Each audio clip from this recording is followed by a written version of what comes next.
ایسی گھریلو لڑکی کو دیکھا ہے جسے شادی کے بعد بھی غیر یقینی زندگی گزارنی پڑی۔ میاں والی کے علاقے قمر مشانی کی رہائشی رقیہ اپنی 4 بہنوں میں دوسرے نمبر پہ تھی، جبکہ اس کا ایک ہی بھائی تھا جس کا ذہنی توازن بدقسمتی سے درست نہیں تھا۔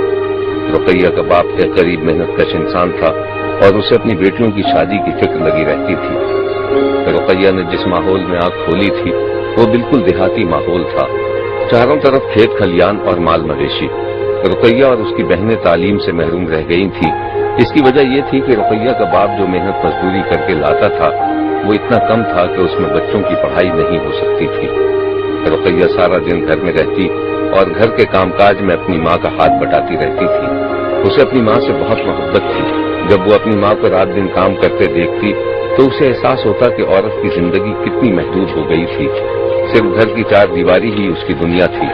رقیہ کا بھی جی چاہتا تھا کہ وہ مردوں کی طرح گھر سے نکل کر کام پر جائے، باپ کا ہاتھ بٹائے، لیکن گاؤں کے سخت ماحول کی وجہ سے وہ گھر سے باہر قدم نکالنے کا سوچ بھی نہیں سکتی تھی۔ اسے مردوں کی زندگی پر رشک آتا تھا جو آزادی سے اپنی زندگی گزارتے ہیں اور جب جی چاہتا ہے اپنی مرضی سے کہیں بھی آ جا سکتے ہیں۔ کبھی کبھی اس کے دل میں خیال آتا تھا کہ اگر وہ لڑکی کے بجائے لڑکا ہوتی تو آج اپنے ماں باپ کا سہارا بنی ہوئی ہوتی۔ رقیہ کی ماں کا انتقال ہو گیا تو اس کے باپ نے اس کی ایک جگہ شادی کر دی جہاں وہ خوش و خرم زندگی گزارنے لگی۔ رقیہ کے باپ نے قمر مشانی کے رہائشی ایک نوجوان سے اپنی بیٹی کی شادی کر دی۔ رقیہ کی شادی کے لیے اس کی ماں نے جو جہیز تیار کیا تھا وہ بہت ہی معمولی نوعیت کا تھا، مگر رقیہ ہنسی خوشی اپنے سسرال چلی گئی۔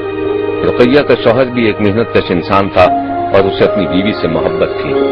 رقیہ اور اس کے شوہر کے درمیان ہم آہنگی تو تھی، لیکن شادی کو 1.5 سال گزر جانے کے باوجود رقیہ کے ہاں کوئی اولاد نہیں ہو سکی تھی اور رقیہ کا شوہر اولاد نہ ہونے کا سبب اپنی بیوی کو سمجھتا تھا۔ ادھر اولاد نہ ہونے کی وجہ سے رقیہ بھی پریشان رہنے لگی تھی۔ دونوں میاں بیوی کے درمیان اب ذرا سی بات پر جھگڑا بھی ہونے لگا تھا۔ رقیہ کی طبیعت بھی خراب رہنے لگی تھی، خاص طور پر اس کے پیٹ میں شدید درد محسوس ہوتا تھا۔ رقیہ کا شوہر بھی اسی کی طرح سادہ لوگ دیہاتی تھا۔ اپنی بیوی کا علاج معالجہ کرانے کے بجائے وہ دیسی ٹوٹکوں سے کام چلاتا رہا۔ میاں بیوی کے درمیان اب ذرا سی بات پر جھگڑا ہونے لگا تھا اور نوبت یہاں تک پہنچ گئی تھی کہ رقیہ کا شوہر اس سے دور رہنے لگا تھا۔ اس کے چہرے پر پریشانی کے آثار تو تھے ہی، بلکہ وہ ایک عجیب سی الجھن کا بھی شکار تھا، کیونکہ حالات و واقعات نے رقیہ سے اس کی عورتوں والی نزاکت بھی چھین لی تھی۔ شاید وہ حالات سے اتنا گھبرا گئی تھی کہ اب وہ عورتوں کی طرح رہنا ہی نہیں چاہتی تھی، بلکہ مردوں کی طرح آزاد زندگی گزارنا چاہتی تھی۔ ایک روز کا ذکر ہے کہ رقیہ اور اس کے شوہر کے درمیان کسی بات پر سخت لڑائی ہو گئی۔ وہ اپنے شوہر سے لڑ جھگڑ کر اپنے باپ کے گھر آ گئی۔ رقیہ شوہر سے لڑ جھگڑ کر گھر آئی تو اس کے باپ نے اسے بہت سمجھایا کہ وہ شوہر کے پاس واپس چلی جائے، مگر رقیہ اپنے شوہر کے پاس جانے کے لیے تیار نہیں تھی۔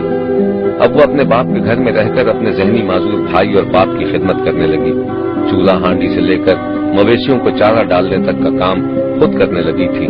کبھی کبھی وہ برقع اوڑھ کر گھر سے باہر بھی نکل جاتی اور دکان سے سودا سلف لے کر لوٹتی۔ حیرت ناک طور پر رقیہ کے گھر آنے پر اس کے شوہر نے کوئی احتجاج نہیں کیا تھا، بلکہ ایسا لگ رہا تھا کہ جیسے وہ اس کے جانے پر بہت خوش ہو، گویا کوئی بلا اس کے سر سے ٹل گئی ہو۔ اب رقیہ کی زندگی کا اور کوئی مقصد نہیں تھا، وہ صرف اپنے ماں باپ اور معذور بھائی کے لیے زندہ رہنا چاہتی تھی۔ اس کے پیٹ کا درد روز بروز شدید ہوتا جا رہا تھا اور اس کے باپ کی سمجھ میں نہیں آ رہا تھا کہ اس کی بیٹی کو کون سی بیماری لگ گئی تھی۔ ایک روز رقیہ کے پیٹ میں شدید درد اٹھا، اسے اسپتال لے جایا گیا جہاں ڈاکٹروں نے ایک عجیب انکشاف کیا۔ رقیہ کو پیٹ کے شدید درد کے بعد اسپتال لے جایا گیا تھا جہاں اسے داخل کر لیا گیا۔ ڈاکٹروں نے رقیہ کے طبی معائنے کے بعد بتایا تھا کہ اس کا آپریشن کرنا پڑے گا۔ آپریشن کا نام سن کر اس کے باپ نے انکار کر دیا، لیکن دوسرے ہی لمحے جب ڈاکٹر نے یہ انکشاف کیا کہ رقیہ لڑکی سے لڑکے میں تبدیل ہو رہی ہے تو بوڑھے دیہاتی کی سمجھ میں کچھ نہ آیا۔ ڈاکٹر نے رقیہ کے باپ کو بتایا کہ رقیہ میں زنانہ خصوصیات کے مقابلے میں مردانہ خصوصیات کہیں زیادہ تھی۔ ڈاکٹر نے یہ بھی بتایا کہ رقیہ آپریشن کے بعد مکمل مرد بن جائے گی۔